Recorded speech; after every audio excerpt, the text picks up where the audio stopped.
Okay, in this video, I'm going to show you how to take a broken Honda key fob and put it into a new Honda key so that everything works, including your doors, and it still has the capability of starting your car.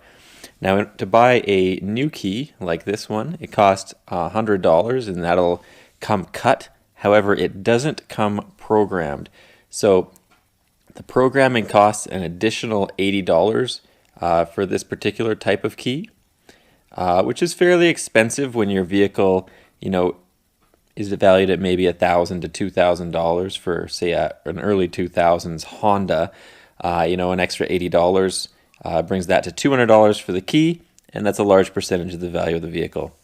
So I've already got this one sort of broken apart, just for the sake of time saving. And if you didn't want to program the doors, you can take this piece off and just hot swap it right in there for the new key, and then all your doors and your panic button will work. However, you can program this yourself without doing anything special. There's lots of videos on YouTube showing you, putting your key in the ignition and having it in different positions, hitting the lock button, unlock button, and then eventually these will work. So if you want to check out a video on that, there's all sorts on YouTube already.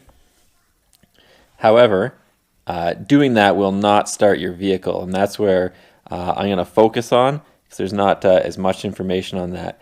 In order to start your vehicle, you need to use the transponder that's in your old key, and that will turn off the immobilizer in your vehicle and allow it to start. So without taking this piece out and putting it into the new key, your vehicle will not start, even though the doors open and close. So in order to get sort of the critical piece to start your vehicle out, which is the transponder for the immobilizer, you need this little plastic cover off, which is in the top corner of the key. I found it most useful to have a very small screwdriver, kind of like a eyeglass screwdriver repair kit, to remove this piece. Now this is the old key. You can see I was fairly aggressive with it, but there are two indentations, one on each side. So here, hopefully you can see it, there's one here as well. And essentially you can push those in and pop this small piece of plastic, the plastic cover out. So like I said, I was pretty aggressive with this one. They are fairly difficult to get out, but there is the plastic cover for the transponder for the immobilizer, and you can see the actual immobilizers right there. Now you're going to want to take note of the orientation of how it's sitting in your key fob. But it should just fall out. If not, just tap the back of the key and it falls out. So this is the piece that you're going to want to put in the new key, and this is going to allow this key to start your vehicle. So I've already got the back off this one for time's sake. So there's the remote entry system. Like I said, this is the old one, and I've put it in the new key, and you can see I didn't do really any damage to this piece of plastic on the new key getting the transponder in.